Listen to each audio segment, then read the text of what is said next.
get to Tim Walz, who, just when you think no one's sitting at this table, neither she nor the big white blanket, can embarrass themselves any further, he does. She asks him, to her credit, about the carrying the weapons in war, which we know is a lie. He never served in war. He's been stealing valor for quite some time. Everyone's saying it out loud now. The myth cracked on live TV. The guy who sells himself as steady, sincere, and salt of the earth walked into a national spotlight and looked like a placeholder trying to play protagonist.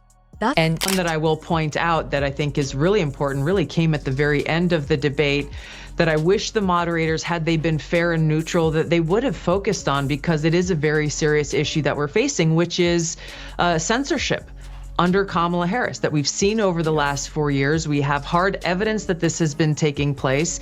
And you have Tim Walz himself, who has said that free speech and the First Amendment is a privilege and that it does not apply to misinformation and disinformation. It's the pulse on the timeline tonight.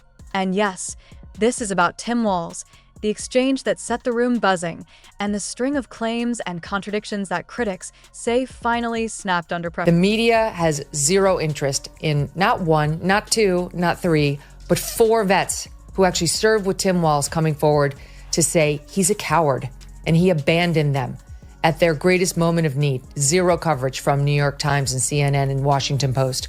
But this scuffle over whether Trump inappropriately took pictures at a place Joe Biden's already taken pictures and released them as campaign efforts, that's dominated the news media now for 8. Sure. Here's your click confirmation. Megyn Kelly and Tulsi Gabbard lit into him, and the clips are everywhere. But the headlines barely scratch the surface. Because the real story isn't just a row. Carried weapons in war, but you've never deployed in a war zone. A campaign official of yours said you misspoke. Did you? Well, I'm proud, incredibly proud of my record. He keeps doing this. Equally proud of my service in the classroom. Did I mention I was a teacher and a coach, an assistant coach? Okay, whatever. But he's more stolen valor. In the classroom, I'm in the classroom. My record speaks for itself. It doesn't, actually. You've put a lot of lies into that record that you've been called out on by service personnel. You must clarify. Both he and President Trump are listening to the American people. You contrast that with what we hear from Kamala Harris, what we heard from Tim Walz, who had a really, really tough job tonight trying to defend Kamala Harris and Joe Biden's disastrous policies. But what we've heard from Kamala Harris and Joe Biden over the last 4 years is how great. It's the gap between expectation and reality, and what that gap reveals about power, media, and the way relatable can become a costume when the questions get specific.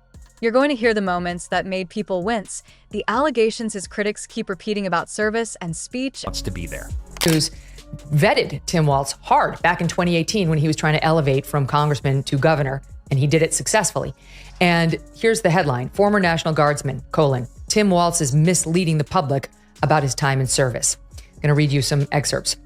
Walz often refers to his military service as he campaigns for governor. However, former members of the Minnesota National Guard are raising concerns over the discrepancies in his story, saying he's misleading the decision-making and the tell, those tiny facial shifts and verbal stalls that say more than the talking points ever will. And before we're done, you'll see why his biggest problem isn't the jokes. It's the pattern they point to. We saw Tim Walz, who I think he's done virtually one interview, a puff piece with CNN, and Kamala Harris by his side. And I think he had a tough job, again, of trying to defend Kamala Harris's record and did not meet the mark of even trying to make their case to the American people in a very... Stakes on the table. This matters because the country is already running hot. A high-risk news cycle, real-world consequences, and an audience that has no patience left for press conference poetry. What's at risk is simple: trust. If a politician's brand is "I'm one of you," then the moment he sounds like the options. And then here's 2 pieces of this that are really... I speak like they do. People are coming to get to know me. I speak like they do. I speak candidly. I wear my emotions on my sleeves, and I speak especially passionately about, and then he goes on to blame it on the school shootings. I guess he was upset about school. Like he's auditioning for it, the room turns. I spend unhealthy amounts of time tracking how narratives break, who lands punches, and what survives the replay. Tonight, a lot didn't survive the replay. That stood out to me, that Tim Walz was talking about how now is a time where we need Kamala Harris's steady hand of leadership, and especially with what we're seeing happening in the Middle East today, he threw out a lot of words that tried to distract away from Kamala Harris's record. Her and Joe Biden's policy on Iran was one word: don't. And if you think that's harsh, wait until we open the clips that didn't trend but should have. Here are your open loops. Bookmark them mentally. 1.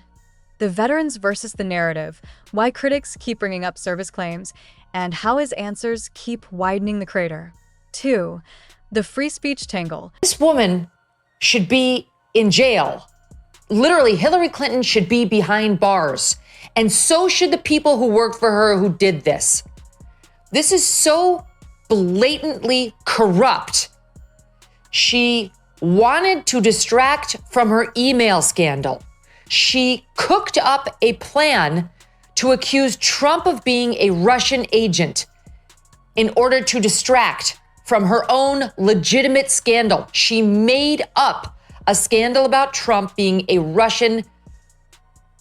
What his own words about misinformation signaled to viewers who actually read the First Amendment. 3. The decision-maker test, how he explained high-stress calls, what he didn't say, and why the pause after the question became the loudest part of the answer. Those 3 threads weave through everything, and yes, they'll all pay off. Now, the camera pans to the table, and you can practically hear the oxygen getting thinner. The public's take lands first, the way the public always lands it.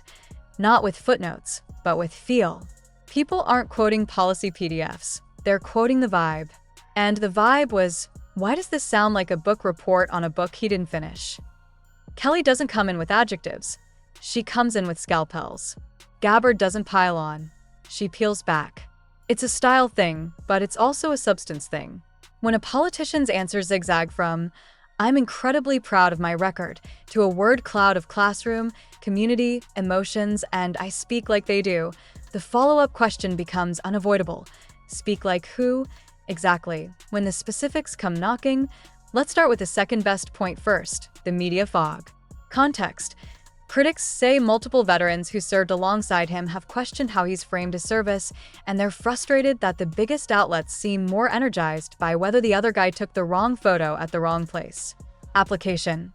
When your critics can list soldiers by name and the primetime segments barely touch it, viewers don't conclude case closed. They conclude something's off. The bigger picture, framing, is the expectation versus reality beat.